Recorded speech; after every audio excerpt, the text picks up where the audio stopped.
Hello students, I am again here with my new video on determinants. In my last video we have already discussed all the properties of determinants. जितने भी properties determinants के थे वो सभी हम पिछले अपनी वीडियो में डिस्कस कर चुके हैं. Now we will start the exercise directly. Okay, the exercise 4.2 is related with the properties. Using the property of determinant and without expanding in exercise 1 to 7 prove that. इसमें determinants की properties को use करना है, उसे खोलना नहीं है, उसे expand नहीं करना है. अगर आपने expand कर दिया तो आंसर आ जाएगा, but you will not get the marks in boards. हाँ, बोर्ड्स में उसके मार्क्स नहीं मिलेंगे. अगर इंस्ट्रक्शन दिया हुआ है without expanding, then you have to do with that method only. Okay. So we will take the first question. Delta determinant is represented by delta. Delta is given x, y, z, a, b, c, x plus a, y plus b, z plus c. And you have to prove that the value of this determinant is equal to 0. Okay. तो अब इसमें zero होने के दो तरीके होते हैं. या तो किसी रो या किसी कॉलम के सभी एलिमेंट्स को आप जीरो कर दें किसी ऑपरेशन को अप्लाई करके, या फिर किसी दो रोज या दो कॉलम्स के एलिमेंट्स को आइडेंटिकल कर दें. ओके, तो यहाँ पर एक मेथड ये हो सकता है कि C1 को हम रिप्लेस कर दें C1 प्लस C2 से. इससे C2 पर कोई असर नहीं पड़ेगा. C1 क्या हो जाएगा, जो करस्पॉन्डिंग एलिमेंट्स हैं वो जुड़ जाएंगे C1 और C2 के. तो ये हो जाएगा x plus A, y plus B and z plus C. Second column A B C ही रह जाएगा. Third column x plus A, y plus B, z plus C. अब यहाँ पे C1 और C3 आइडेंटिकल हैं, therefore the value of determinant is 0. एक ये मेथड हो सकता है. एक हो सकता है कि किसी एक कॉलम या रो को आप जीरो कर दें. तो अगर हम ये ऑपरेशन लगाएं कि C3 changes to C3 minus C1 minus C2, तो C3 क्या है, x प्लस ए है, इसमें से x माइनस करेंगे, a माइनस करेंगे, ये जीरो हो जाएगा. ऐसे ही y प्लस बी से y और b माइनस करेंगे, ये भी जीरो हो जाएगा. थर्ड वाला भी जीरो हो जाएगा. तो थर्ड कॉलम के सभी एलिमेंट जीरो हो जाएंगे. तो इस तरह से भी डिटर्मिनेंट की होल वैल्यू जीरो हो जाएगी. क्वेश्चन नंबर 2, किसी भी एक कॉलम को आप C1 को C1 plus C2 plus C3 से रिप्लेस कर दीजिए. देखिए यहाँ पे सभी जितने भी अल्फाबेट्स हैं, एक कहीं पे प्लस में है तो कहीं माइनस. प्लस ए है तो माइनस ए है, कट जाएगा. माइनस बी है, प्लस बी है, कट जाएगा. माइनस सी प्लस सी, कट के जीरो. तो इस तरह कॉलम 1 के सभी एलिमेंट जीरो हो जाएंगे और इस डिटर्मिनेंट की वैल्यू इसलिए जीरो हो जाएगी. Third question, value of determinant is given 2, 3, 5, 7, 8, 9, 65, 75 and 86. इसको भी इक्वल टू 0 प्रूफ करना है. यहाँ पे किसी रो या किसी कॉलम के एलिमेंट को जीरो करना पॉसिबल नहीं लग रहा है.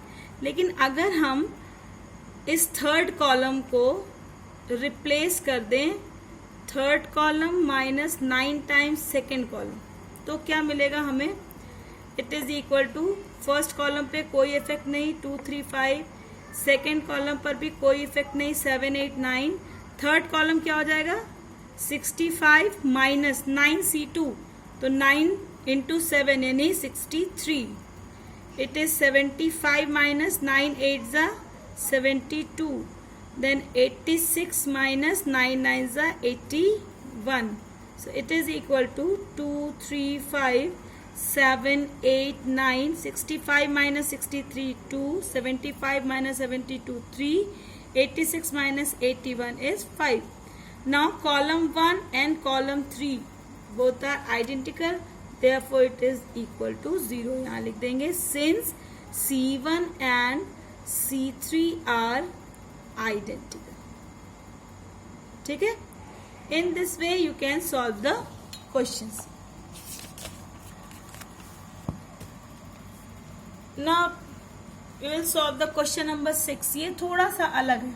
थोड़ा सा अलग कैसे है, delta is equal to given 0 minus A B A 0 C minus B minus सी 0. इसको भी इक्वल टू हमें 0 प्रूफ करना है. लेकिन यहाँ पर कहीं भी प्लस माइनस करने पर हमें ना आइडेंटिकल दिख रहे हैं और ना ही हमें 0 मिलने की उम्मीद लग रही है. इसमें हम क्या करेंगे, पहली वाली रो में से -1 कॉमन ले लें, दूसरी वाली रो में से भी हमने प्रॉपर्टी में पढ़ा था ना कि हम सभी एलिमेंट में से कुछ कॉमन ले सकते हैं, कोई कांस्टेंट कॉमन ले सकते हैं। सेकेंड वाली रो में से भी माइनस कॉमन ले लें और थर्ड वाली रो में से भी माइनस कॉमन ले लें। ये सिंपल अलजेब्रा है। माइनस कॉमन लेने पर साइन चेंज हो जाते हैं एलिमेंट्स के। 0 माइनस ए पॉजिटिव था नेगेटिव हो गया, बी नेगेटिव था तो पॉजिटिव हो गया। Again A 0 C and minus B minus सी 0, है ना। ये बहुत बेसिक चीज है, क्लास 6 में जो आपने पढ़ी होगी कि साइन चेंज हो जाता है ना माइनस कॉमन लेने पर। तो minus into minus into minus minus, determinant की वैल्यू हो गई 0 minus A B A 0 C minus B minus C 0. Now change the rows into columns and columns into row. So it is equal to minus 0 minus AB A 0 C minus B minus C 0. Now see, it is your delta again, है ना। 0 minus AB A 0 C minus B minus C 0. So it is equal to minus delta. So delta is equal to minus delta. इधर transfer कर लें तो delta plus delta is equal to 0 और 2 delta equal to 0. तो since 2 is not equal to 0, therefore delta is equal to 0. Okay, proved. In this way you can prove the sums. Now let us take some more questions. By using properties of determinant in exercise 8 to 14 show that, first question ही लेते हैं 8 का first part, 1 1 1 A B C A square B square C square is equal to A minus B minus C minus ए.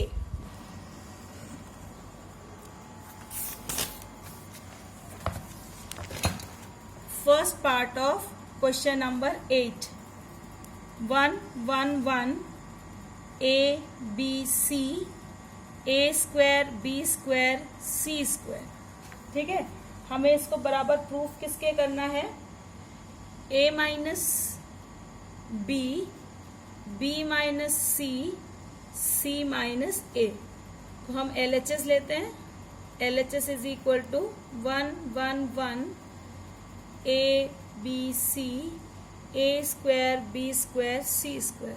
हमेशा RHS को ध्यान में रखेंगे कि हमें RHS में क्या चाहिए. ठीक है.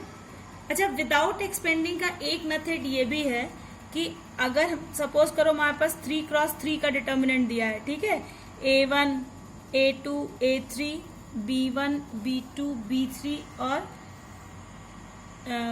C1 C2 C3. तो विदाउट एक्सपेंडिंग का एक मेथड ये भी है कि किसी एक कॉलम या किसी एक रो के आउट ऑफ 3 अगर 2 एलिमेंट्स को हम 0 कर ले जाएं. ठीक है, किसी भी 2 एलिमेंट को हम 0 कर ले जाएं तो उस रो या कॉलम के अबाउट हम एक्सपेंड कर सकते हैं. जैसे यहाँ 3 रोज हैं और 3 कॉलम है.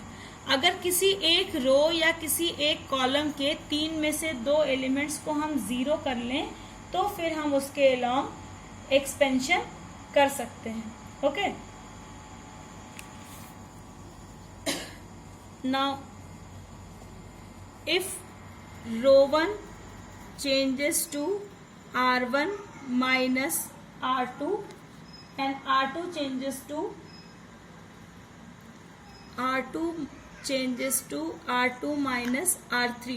यहाँ पे हमने R1 और R2 को चेंज किया है, R3 पे कोई असर नहीं होगा. So it is equal to corresponding elements minus होंगे.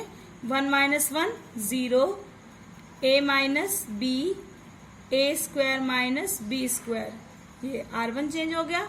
R2 क्या होगा, R2 माइनस 3 यानी 1 minus 1 0 B minus C B square minus C square और तीसरा वाला ऐसे ही रह जाएगा. ये हमने क्यों किया, क्योंकि अब हम यहाँ से कॉमन ले पाएंगे. a माइनस बी कॉमन ले पाएंगे पहले वाले से और b माइनस सी कॉमन ले पाएंगे दूसरे वाले से.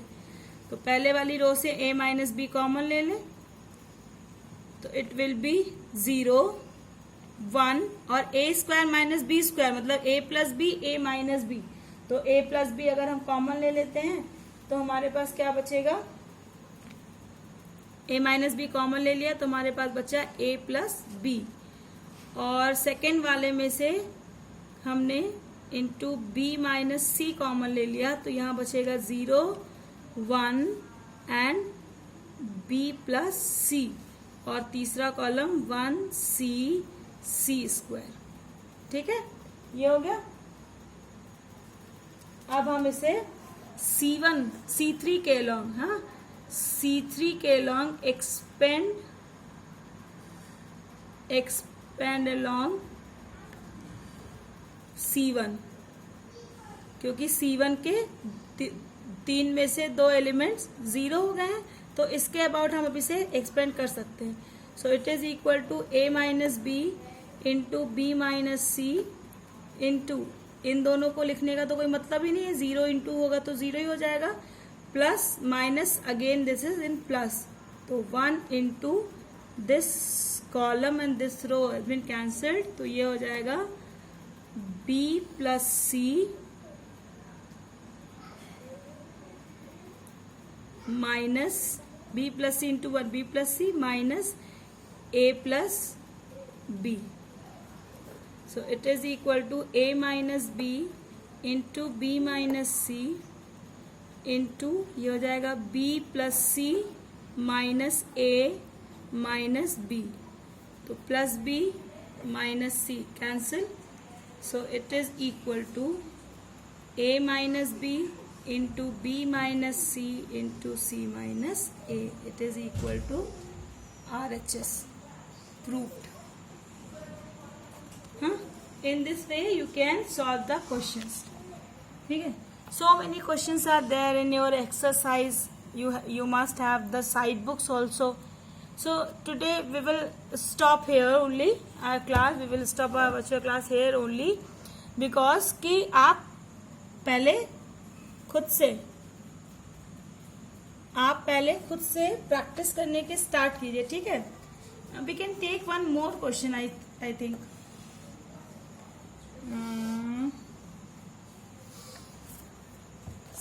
Second part of question number 11। Second part of question number 11, x plus Y plus 2z z z, x y plus z plus 2x x y y z plus x plus 2y is equal to 2 times x plus y plus z का square. ठीक है, ये हमें proof करना है। Any idea comes in your mind? x plus Y plus z का whole square proof करना है ना, इस लाना है यहाँ पे, तो हमें कुछ ऐसा करना पड़ेगा कि हमें किसी रो या किसी कॉलम से x y और z, x y और z, x plus Y plus z common मिल जाए। ठीक है, तो यहाँ पे जो फर्स्ट वाला कॉलम है यहाँ पे 2z है, लेकिन x और y 1 1 है ना, अगर एक x इसमें जुड़ जाए और एक y जुड़ जाए तो ये 2x plus 2y plus 2z हो जाएगा। ठीक है, ऐसे ही सेकेंड वाला भी 2x plus 2y plus 2z हो जाएगा। हाँ, सॉल्व करना स्टार्ट करते हैं इसको।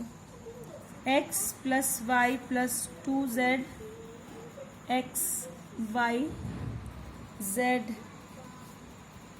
y plus z plus 2x and it is y, then z x and z plus x plus 2y. Now replace column 1 by column 1 plus column 2 plus column 3. It will be x plus y plus 2z plus x plus y, यानी 2x plus 2y plus 2z। ये क्या हो जाएगा, z plus z 2z, y plus y 2y, और 2x है ही पहले से, 2x plus 2y plus 2z। Same in the third, 2x plus 2y plus 2z। बाकी दोनों पर कोई असर नहीं होगा, यानी x y plus z plus 2x, x, y, y, z plus x plus 2y.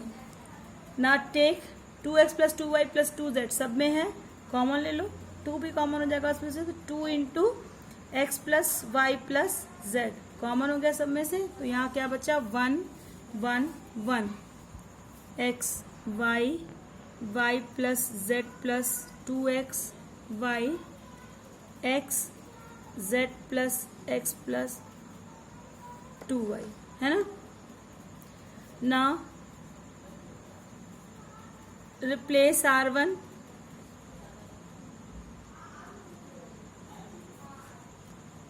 from R1 minus R2 and replace R2 minus R3.